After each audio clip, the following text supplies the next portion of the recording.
Parliament के मुश्तरका इजलास में supreme court practice and procedure bill दोबारा मंजूर कर लिया गया।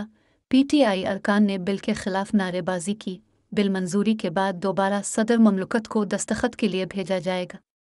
अदालती इस्लाहात से मुतालिक अदालत उज़्मा प्रैक्टिस एंड प्रोसीजर बिल 2023 वफाकी वज़ीर कानून आज़म नज़ीर तारड़ ने मुश्तरका इजलास में पेश किया।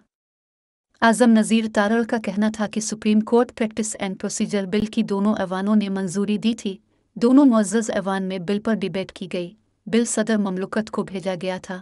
सदर ममलकत ने बिल मैसेज के साथ वापस भेजा है।